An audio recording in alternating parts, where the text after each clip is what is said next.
Sustainable Technology Development Canada was launched in 2001 to support businesses to innovate and create new sustainable technologies. For more than a decade, and under both Liberal and Conservative governments, SDTC had a few problems, but nothing major until this Prime Minister took office. In 2016, the Liberals changed the process for appointments, claiming it would be open and transparent. In 2019, the Liberals were frustrated with then-Chair Jim Basili, who had spoken out against government legislation and decided he should be removed and replaced. The former Minister of Industry, Navdeep Bains, proposed two options for Mr. Basili's replacement. One of them was Annette Verscharen, an entrepreneur who had been receiving SDTC funding through one of her companies. There was a clear conflict of interest with Ms. Verscharen, so you think with this new and open, transparent appointment process, Ms. Verscharen would have been disqualified immediately. But you think wrong.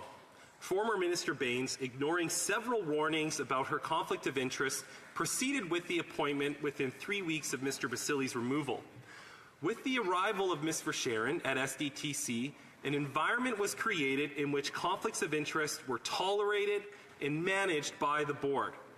Board members would go on to award SDTC funding to companies in which they held stock or positions.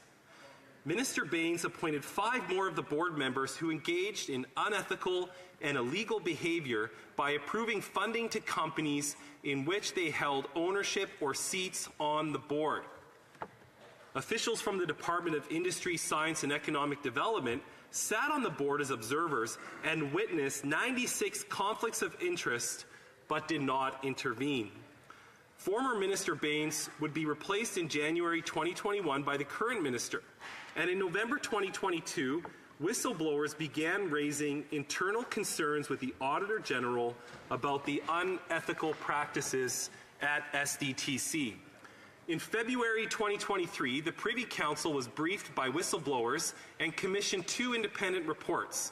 In September of last year, the allegations became public, but it took the industry minister a month to agree to suspend funding to the organization. In November, the Auditor General announced they would be conducting an audit of SDTC. And that brings us to this week, with the damning report outlining how $123 million of taxpayer money was misappropriated and misused by this board. The Auditor General's report, which I might add is one of the most damning I have ever seen in my adult life, way worse than the sponsorship scandal of the 1990s, I will add, outlined that SDTC did not follow conflict of interest policies in 90 cases. It outlined that $76 million on projects connected to Friends of the Liberals who sat on the board. It outlined that SDTC spent $59 million on projects that were not allowed to have been awarded any money. It outlined that SDTC spent $12 million on projects that were both in a conflict of interest and ineligible for funding. And in one case, Ms. Verscharen siphoned off $217,000 to her own company. The report makes clear that this scandal falls squarely on the shoulders of this government, this current minister, who did not sufficiently monitor the contracts that were given to Liberal insiders. At last night's industry committee meeting, the government was quick to gloat over how many clean tech projects have benefited from SDTC. But when witnesses were questioned at committee last night, they failed to admit to the corrupt nature regarding the funding and conflict of interest of these projects. My colleague questioned the witnesses who were responsible for making appointments, yet the SDTC communications manager failed to take any responsibility for the conflict of interest cases. We continue to ask officials on how decisions and appointments were made, but time and time again, this government failed to take responsibility for its corrupt practices and pointed to broad administrative processes which had no bearing on the questions taxpayers were demanding be answered. It seemed as though the whole team was had amnesia, and they failed to provide the committee with answers on how these decisions were made or the relationship to the Auditor General's report. So I'll ask this question again that my colleagues asked last night to the Liberal government that nobody really knew what was going on. Nobody had any involvement in the appointments process. The government was completely guilt-free of anything that happened. Maybe today we can get some answers from Liberal members about what they did wrong and how they're going to fix it. When questioned on whether Minister Baines, the former minister, had read the Auditor General's report, he couldn't even say he had. It is absurd that a former minister and current vice president at Rogers Communications wouldn't take the time to read such an important report before coming to committee. You know, Madam Speaker, it's hard not to feel disappointed in your government when every day there is just a new scandal. In 2015, the Liberals promised to be open and transparent, the most open and transparent government in the Canadian history. Very quickly, Canadians have learned that that's not the case. We saw in 2019 when the Prime Minister pressured former Justice Minister Jody Wilson-Raybould to get a get-out-of-jail-free card to the corrupt SNC-Lavalin, and he fired her for refusing to do it. We saw again in 2020 when the Prime Minister granted hundreds of millions of dollars to We Charity, an organization his family had financially benefited from, and then prorogued Parliament to shut down the investigation and avoid accountability. We saw again in 2022 when we first started to hear of foreign interference in Canada's democracy, which the Liberals continue to cover up. This week, we asked numerous times to name the MPs who were involved, and they refused to do so. After 9 years, Canadians know they will not get any transparency or accountability out of this government. At this point, Canadians have so many scandals before them that in fact they're becoming numb to how bad things really are. They are no longer able to expect the government to be open and honest with them or take responsibility for their actions, which should be the bare minimum expectation for any government. We continue to allow this government, we cannot continue to let this government get away with this level of corruption. More than $100 million handed out to Liberal insiders with clear conflict of interest. So the Conservative Party today is calling upon Parliament to get the requisite documents, to get to the bottom at what happened at SDTC, to get to the bottom of how taxpayer dollars were misappropriated in such a clear and deliberate way.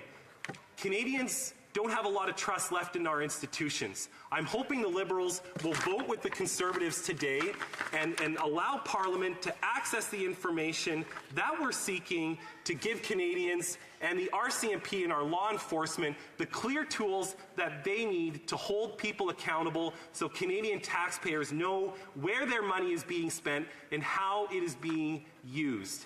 Again, I'll just point out, at last night's Industry Committee, it was one of the most disappointing displays I have ever had in my close to 5 years in this House now. They clearly could not answer any single question. They clearly did not want to answer any single question. It was delay and obfuscation at a level I have never seen before. Parliament needs to know how Canada's money was spent. Parliament needs to know that this will not happen again, and Canadians need to be assured that we will not waste their taxpayer dollars like this ever again. Thank you, Madam Speaker. SDTC, the issue at the side, putting to the side right now, does in fact, over the last 20 years, provide all sorts of opportunities for companies across the country in terms of whether it's startups to expand, that create green jobs, that allow Canadian companies to be leaders in the world in technology. And we recognize that it was important to see the board dissolved and ultimately transfer over into NRC. I'm wondering if the member has any thoughts in regards to NRC taking over the responsibilities, ensuring that we can continue to provide the funds that are necessary for our environment. The big scandal here is that this government has let down small businesses. This government has let down the innovative sector in Canada. This government has discredited startups in this country that legitimately rely on SDTC to bring their technologies to market, to commercialize new and innovative technologies that will protect our government. What we see here today is a clear case of administrative injustice at a level we have not seen very often in the history of our country. This Auditor General report is like nothing I have ever read. Case upon case of this government clearly allowing for conflict of interest cases to go through, for insiders to have money in their pocket at the expense of Canadian companies that deserve so much more. Thank you, Madam Speaker. We've seen the AG reports, and one of them was about McKinsey. We know that the government subcontracted, and that led to a loss of expertise in the public service. Same thing here with SDTC. We don't know where some of these workers are going to end up.